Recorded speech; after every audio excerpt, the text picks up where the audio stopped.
മടങ്ങി വരാം. രാഗിൻ കൂടി തുടരുന്നുണ്ട്. രാഗിൻ, ഈ PGS വേദാന്തയിൽ ഷൈൻ്റെ റൂമിൽ ഷൈൻ്റെ ഒരു സുഹൃത്തു കൂടി ഉണ്ടായിരുന്നു. അന്ന് ഷൈൻ ഓടി രക്ഷപ്പെട്ടു, പക്ഷെ സുഹൃത്ത് അവിടെ ഉണ്ടായിരുന്നു. സുഹൃത്തിനെ ചോദ്യം ചെയ്യുകയും ചെയ്തിരുന്നു അന്വേഷണ സംഘം. ഇന്ന് ഇപ്പോൾ ഷൈനെ ചോദ്യം ചെയ്യുമ്പോൾ കൂടെ ഈ സുഹൃത്തിനെ കൂടി വിളിപ്പിക്കുന്നുണ്ടോ? വിളിപ്പിക്കാനുള്ള സാധ്യതയുണ്ടോ?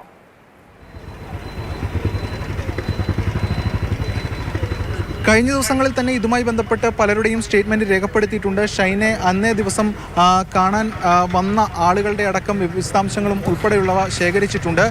ഇതോടൊപ്പം തന്നെയാണ് മറ്റ് നടപടിക്രമങ്ങളും പോലീസ് നടത്തുന്നത്. യഥാർത്ഥത്തിൽ ഷജീർ എന്ന് പറയുന്ന ഒരാളെ തിരക്കിയാണ് പോലീസ് അവിടെ എത്തിയത് എന്നതാണ് അന്വേഷണ സംഘം വ്യക്തമാക്കുന്നത്. ഷജീർ ഒരു ലഹരി വിതരണക്കാരനാണ്. പലതരത്തിൽ പോലീസ് നേരത്തെ സ്പോട്ട് ചെയ്ത് വെച്ചിട്ടുള്ള ആളാണെന്നാണ് വ്യക്തമാക്കുന്നത്. ഇയാളെ തേടിയാണ് ഈ വേദാന്ത ഹോട്ടലിലേക്ക് പോലീസ് സംഘം എത്തുന്നത്. കാരണം ടവർ ലൊക്കേഷൻ അവിടെയാണ് കാണിച്ചത്. അങ്ങനെ എത്തിയ ഘട്ടത്തിൽ ആണ് പോലീസ് സംഘം അവിടേക്ക് ഇതുമായി ബന്ധപ്പെട്ട കാര്യങ്ങൾ നോക്കുന്നത്. അങ്ങനെ രജിസ്റ്റർ പരിശോധിക്കുമ്പോൾ ഈ ലിസ്റ്റിൽ, ഈ പട്ടികയിൽ ഷൈൻ ടോം ചാക്കോയുടെ പേരാണ് ഉണ്ടായിരുന്നത്. താങ്കൾ ഷൈൻ്റെ ഒപ്പം വന്നതാണ് അല്ലേ? എൻ്റെ ഒരു ഞാൻ ആരുമല്ല പുള്ളിയുടെ, ഞാൻ വക്കീലിൻ്റെ ഒരു ഫ്രണ്ട്, അത്രേ ഉള്ളൂ. ഷൈൻ എവിടെ നിന്നാണ് വന്നത്? അത് അവൻ്റെ വീട്ടിൽ നിന്ന്, അല്ലെങ്കിൽ വേറെ എനിക്കറിയാം. ഞാൻ വഴിയിൽ നിന്ന് വെച്ചാണ്. നിങ്ങൾ എവിടെ നിന്നാണ് കയറി? അല്ലല്ല, ഒരു മിനിറ്റ്. ഷൈൻ്റെ ഒപ്പം വന്ന ഒരു വ്യക്തിയാണ് കൂടുതൽ കാര്യങ്ങൾ തുറന്നു പറയാൻ. പറഞ്ഞോളൂ.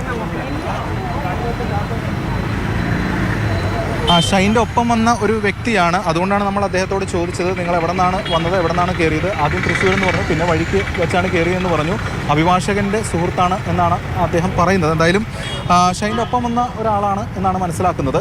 എന്തായാലും ഇതിൽ നേരത്തെ ചോദിച്ചു വന്നതുപോലെ ഈ സംഭവവുമായി ബന്ധപ്പെട്ടുകൊണ്ട് ഹോട്ടൽ വേദാന്തയിലേക്ക് പോലീസ് സംഘം എത്തുന്നത് ഷജീർ എന്ന് പറഞ്ഞ ആളെ തിരക്കിയാണ്. ഷജീർ എന്ന് പറഞ്ഞ ആളെ തിരക്കി എത്തുന്ന ഘട്ടത്തിൽ അയാൾ ലഹരി വിതരണക്കാരനാണ്. സ്വാഭാവികമായിട്ടും ആ ഹോട്ടലിലുണ്ട് എന്ന് പോലീസ് മനസ്സിലാക്കിയിരുന്നു. പക്ഷേ ഷജീറിൻ്റെ പേര് ആ റൂം എടുത്തവരുടെ പട്ടികയിൽ ഉണ്ടായിരുന്നില്ല. അങ്ങനെയാണ് ഈ പറയുന്ന